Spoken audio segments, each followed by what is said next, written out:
our two big schools here, Hassan and the University of Maine, between the two of them offered like 18 scholarships for esports last year. They said only 3 or 4 of them even got applied for. So there's a bunch of stuff just going untapped. And so I'm going to try and get that for our kids.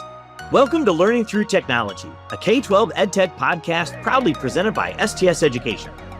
I'm Alex Inman, founder of Educational Collaborators. And I'm Bob Cerruti, founder of the EduTech Group.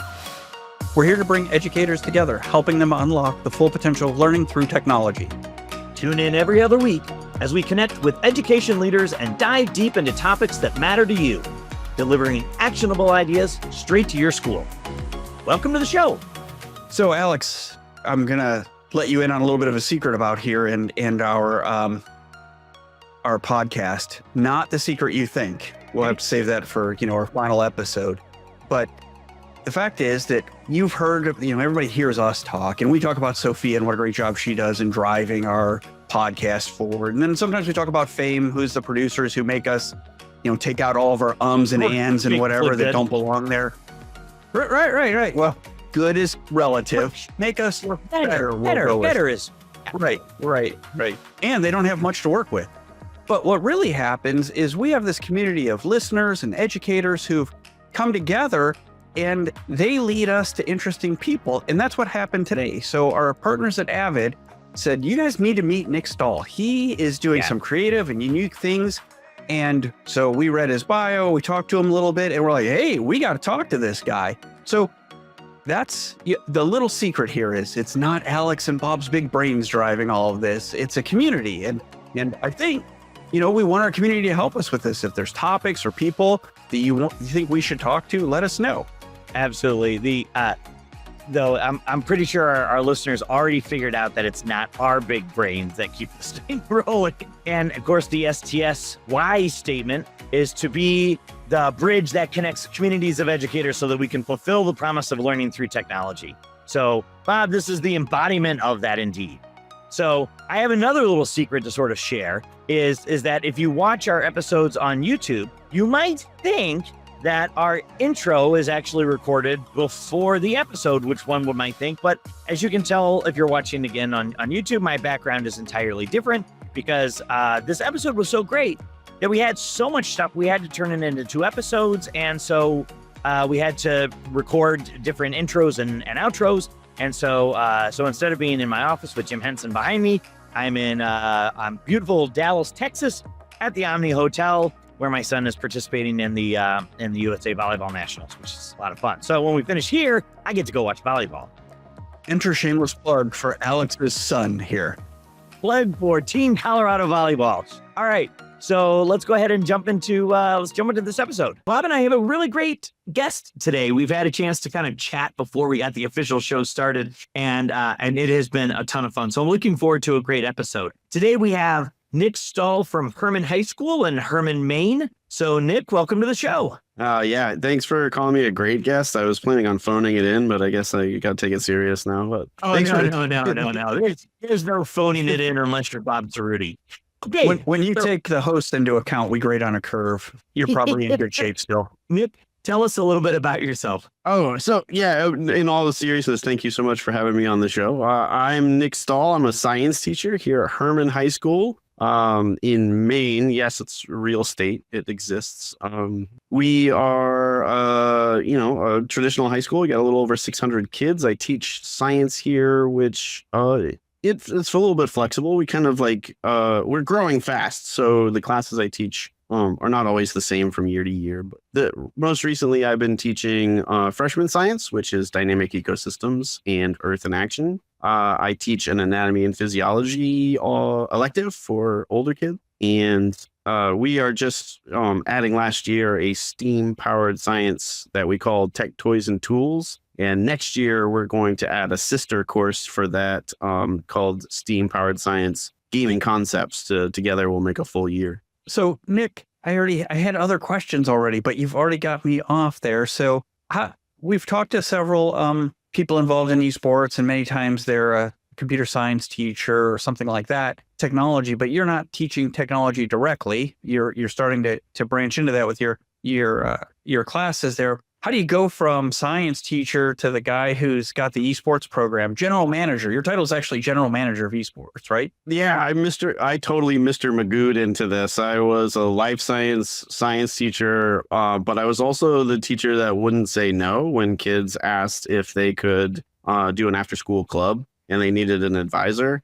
So at one point I was doing like a half dozen different clubs. We had a really cool one I missed dearly called Conspiracy Club, where we would talk about cryptids and unsolved murderers and whatnot.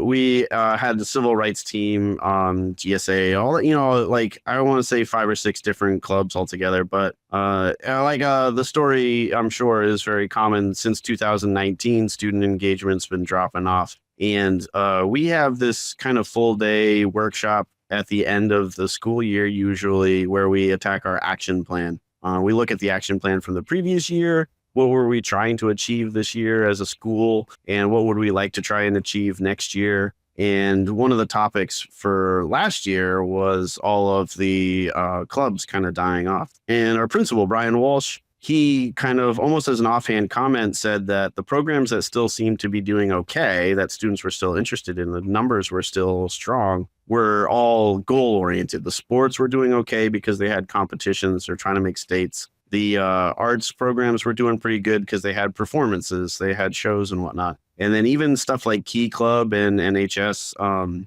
where the kids were working towards a concrete goal, they seemed to be okay. So one of my after school clubs was Game Club.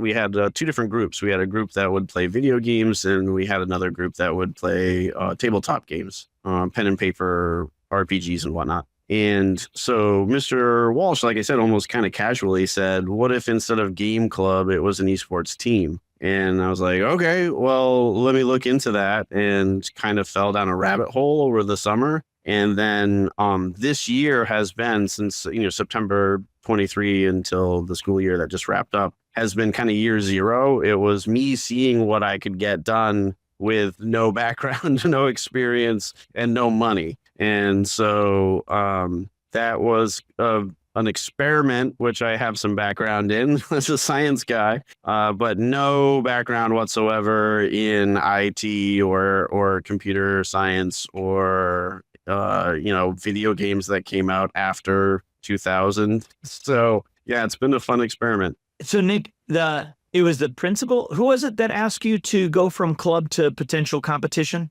team? Brian Walsh, our school principal, like I said, just kind of as an offhand comment almost, not necessarily a plan. I don't think he was even asking me to do it. He was asking me what if, instead of a game club that was all of the after school programs that were just students hanging out and sharing an interest, they were dying.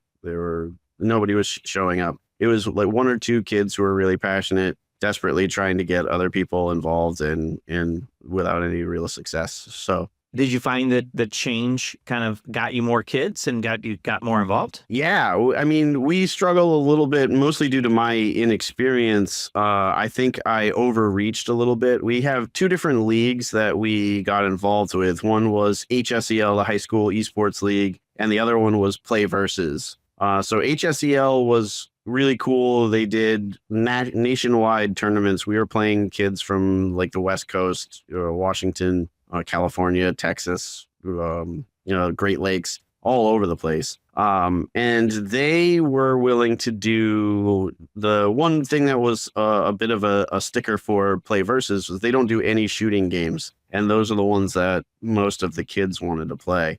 So Play Versus focused a little bit more closely on the state of Maine. We were playing schools more like a traditional sport. We were playing, crosstown rivals and schools from around the state. But between the 2, we had like 15 different games.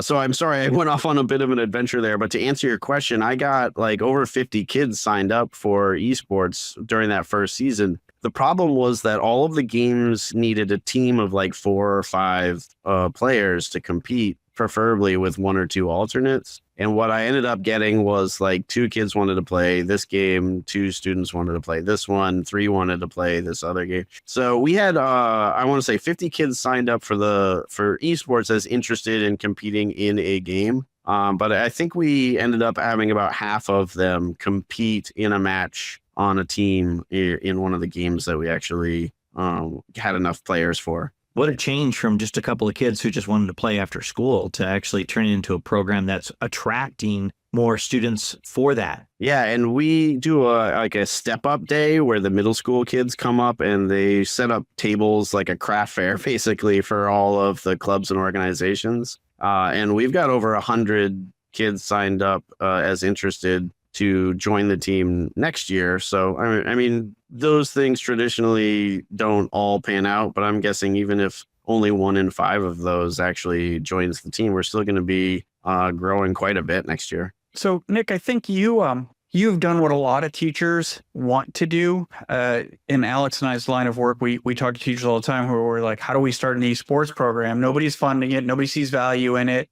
We have kids who are lined up to sign up, but nobody's doing it. And you didn't have any experience. You started from zero, no funding, no, as I understand it from our team that does the research for us. I wish I had those people to do my homework when I was in high school. But we understand that it wasn't funded, that you had to put it all together through various means. So maybe a little bit about, how you funded it. And then maybe we'll ask you a bit about what you learned while you were doing it. Sure. Well, let me be very clear. This was not like some brilliant 4D chess move that I did to get this funded. We were very, very fortunate to have a couple of other folks that were interested in helping us get the program up and running. I think the one I have to give the shout out first and foremost, aside from Mr. Walsh for giving the idea and being really supportive. I know that's one thing that a lot of programs struggle with in the very early days is not having an administration that's on board that has to be convinced that it's worthwhile. And that was never a problem for us. Mr. Walsh was always very excited, very enthusiastic and helped promote the program. Also, Jamie Youngblood at our district office, she's the finance director. She was able to, move some checkers around and use some money that was set for technology to buy gaming PCs for us. And that was huge. So it wasn't official esports budget, but it was like school district money that got us some computers to get started. And then as an attempt, like I said, I don't have any background in this whatsoever. So I did a mad dash to do some online trainings. And one of the things I did was a virtual conference with the NASEF. And through them, I kind of got guided to the Avid people. Avid, I guess I'll do 2 takes. The Avid company and the Avid company. I think it's Avid actually. So Avid reached out to us and with very little asked in return, provided us with gaming headsets. I'm wearing my Avid headset right now. They gave us 30 of these they gave us enough to give to all of our kids. And we still have some enough to deck out our esports lab as well. So we had some money also by kind of helping out with the other more traditional sports events during the year. The boosters gave us a couple of grand to spend on equipment. So between Miss Youngblood getting us the computers, Avid hooking us up with the headsets, and the boosters giving us enough money to buy some fairly humble monitors and a set of Nintendo Switches, we had enough to run teams for pretty much anything we wanted to. That's awesome. All right. There's a little nugget that we didn't hear about that I want to understand a little bit more of. What is this Mario-a-thon fundraiser? Oh, yeah. So like I said, we got so lucky with having a supportive admin and people at the district level kind of helping us out, and even private companies kind of throwing us free gear, that I wanted to do something this year to try and give back. And one of the other people I met while I was doing my mad dash to learn about esports was Victoria Sorrentino, who's part of the philanthropy division with Northern Light, is the one of the bigger hospital or the parent company for one of the bigger hospitals in the area. So she does Extra Life, which is a program that raises money to offset hospital costs for kids in the area. And they traditionally do a 24-hour marathon. And the timing of the official Extra Life event didn't work out for us. So we kind of made our own little Hermon High School equivalent We did the Mario-thon. We did a 24-hour marathon. I learned how to create a YouTube channel and a Twitch channel, and so we could stream us playing Mario games for 24 hours. And the kids raised money for Extra Life. We did okay, actually. We raised How much money did you raise, or do you remember? Yeah, we raised about $2,000 for Extra Life, and they were very appreciative of it. I think they're a fairly large what's the word I'm looking for? They're a fairly large program, so I think our $2,000 was a humble donation, but they were very, very nice. Victoria was awesome about it. You took instead of I wrongly assumed that this was a fundraiser that you had done for your program. And this is an opportunity where now your students are actually using gaming to serve the community. That's awesome. That's an even better story. So, Nick, you went from zero, you knew nothing, to you're at the end of year zero, as you called it. Just a couple of what's the biggest things you learned and the mistakes you made that you wouldn't make again? Because we've got a lot of people who are working towards esports programs or would like to start them, and they're where you were. So if you were doing it again, what would you tell them? I mean, unless they're a sadist, like a masochist, like I am, I would take the advice that you're going to see everywhere when you start looking. And I saw it probably a dozen times, like start small, start small, start small. Pick like 3 or 4 titles that you want to get a team together for, maybe even just one. Like if we had just had a Mario Kart team this year, it would have been a lot easier to manage as a single person. Like, yeah, like doing 15 different titles, trying to figure out HSEL and play versus, and it was like the HSEL in particular. There, unlike other sports, there's a spring season, a winter blitz, and a fall season. So like we were going from I think second week of school right up until end of May. So it was pretty much nonstop. If I was going to do the whole thing over again, I don't know if I'd do it differently because we got lucky and things turned out pretty well. But I can't help but give that same advice, is to try to start small, pick a title or two, and get that figured out. And then once you like matchmaking, we ran into like major issues with internet connectivity is a huge problem for a public school, getting the internet speeds that we needed to compete, and also getting past the firewalls that are there to prevent kids from doing exactly what we're trying to do, like during the school day.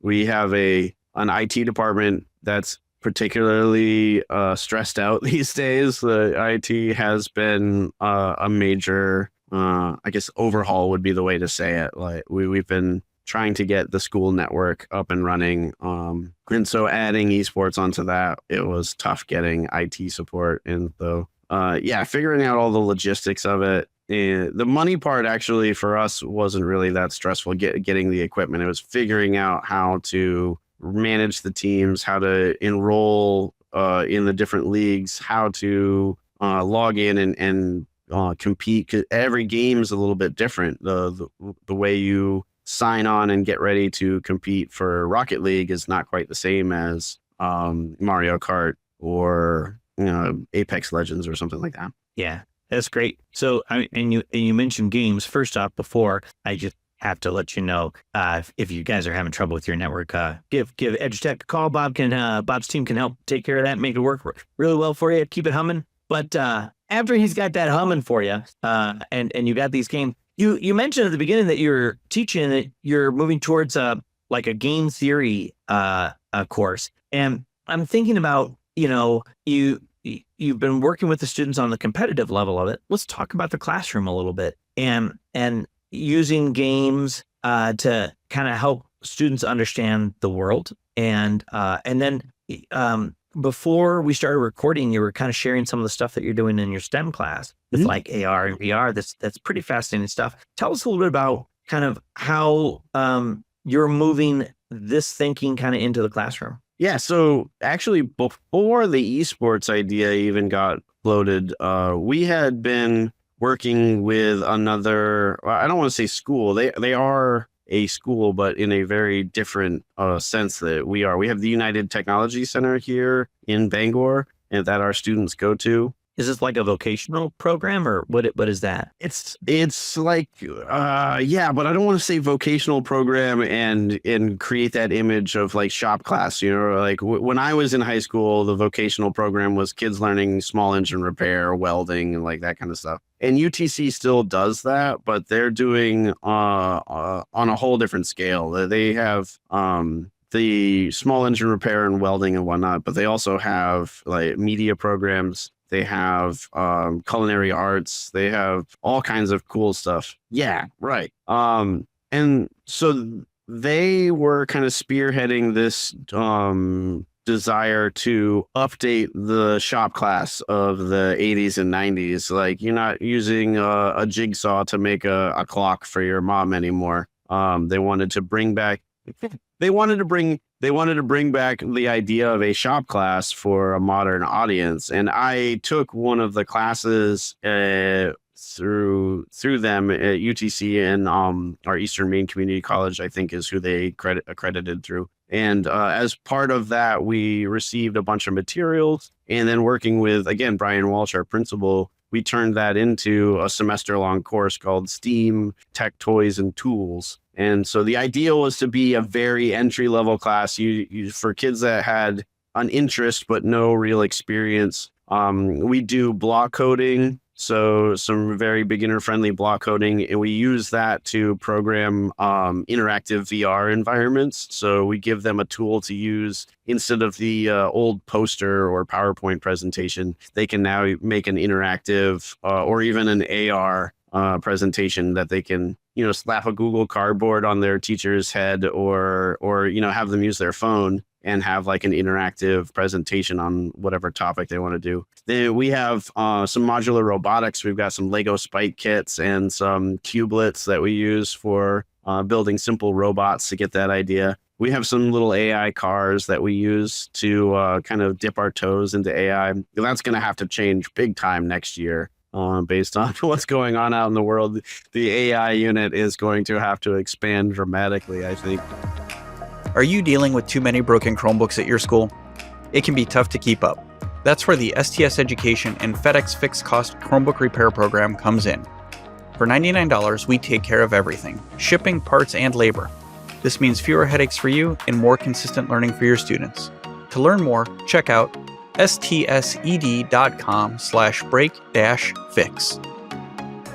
We do a little bit of very simple app development too. We've been playing around with like MIT App Inventor to make some smartphone applications. And so anyway, the esports. Oh yeah. You do very simple stuff. Like push a button, it makes a noise. There's a little sail a ship around and get some gold coins. It's just to give, I think, a taste, and then it's enough to use if kids are going down a very different career path. If they're not technology driven, like if that's not their focus, this is still all stuff that they can take on to whatever career they go into. But if they do get a taste for it, like, oh, this is actually kind of neat, they can go further down the rabbit hole. And so, yeah, so when the esports program kicked off, it became a perfect fit. The other half of that course, the second semester now, will be STEAM-powered science gaming concepts. And we will try to get them looking at two kind of things. My goal is to split it between two different ideas. One being game theory and how to kind of harness that. Like, why do humans learn a little bit easier? Why do we work and not mind it so much if we make a game out of it? And how can they use that for their own benefit? So we're looking at stuff like, the prisoner's dilemma and the trolley problem. We'll take stuff like that and we'll try to, I actually kind of want to make it a customer based thing. We're going to get clients in the building here from the English department, the social studies department, maybe some of the other science teachers, and work with them to create something using these gaming concepts that they can use to teach with. And the other half of that class, I really want to focus on the industry is huge, way bigger than I think most of our students and all of our parents realize. The gaming industry is spending more money producing stuff than music and movies combined. So while students and parents might consider a career in the music industry or the movie industry as a real pathway, a real goal, they're overlooking, I think, for the most part, the gaming industry, and that's leaving a lot of opportunities unused. I think our two big schools here, Husson and the University of Maine, between the two of them, offered like 18 scholarships for esports last year. They said only 3 or 4 of them even got applied for. So there's a bunch of stuff just going untapped. And so I'm going to try and get that for our kids. I think we could have you back and you and I could discuss the prisoner's dilemma. That's like my favorite, one of my 2 favorite, and yes, Alex, I have favorite game theories to discuss. You, I'm sure, have no idea as a communications major, but Dave, I love game theory. I love to talk about true game theory, not, strategy for esports, but game theory. It just the coolest thing. I can't believe you're teaching at the high schoolers. They're very lucky because it blows your mind when you start thinking about this and how you get to those questions. It blows your mind. You're like, oh my God, that makes so much sense. Well, I mean, it comes up in a science classroom pretty quickly too, because we talk about you want to stay objective. You don't want to let personal bias get into something. But we have to balance that too. Like a world in which everybody behaved on pure logic would be a hellscape. It would be horrible. So you have to kind of balance that desire to be completely objective with a little bit of humanity. Wow, another amazing, fun episode. And Nick gave us a lot to work with. So, Bob, what'd you think? I say this every time. I feel like you and our great show coming up, and me, and there's so much that I learned and so much that was worth hearing about. But what struck me is Mr. Walsh. We, in my career at EduTech, I've probably worked with 75 or 100 principals, maybe more. Wow, I'm old. And many of them are committed and passionate to their students and their staff, but they're a bit risk averse. And to hear that, Mr. Walsh was the person who was kind of the catalyst. He went to Nick and said, I want to do this, or what do you think about this? He planted the seed. He helped secure the funding. He was probably the person who had to talk to a superintendent or a board about why they were bringing students in after school to play video games. And to see that is really, we talk about how teachers have an impact on us, and our favorite question, of which I'm still leading, but administrators do as well. It's just they don't get that. They don't often get that personal relationship with students. Although I suspect Mr. Walsh and his students know they have a bit of a relationship there. There were a lot of great nuggets in this episode, but that is what resonated with me as well. I think, we need more Mr. Walshes. We need more administrators to Nick is clearly a great teacher, right? And what we need are administrators who take great teachers and help them sort of move to that next level, right? He went from a gaming club that had a handful of people into an esports club that had a lot of people. That little tweak by saying, let's take our clubs and let's make them more engaging by giving them a goal, something to sort of drive to, was that really powerful tweak that we need administrators to kind of help with. And then back and support, which, as you mentioned, he really did.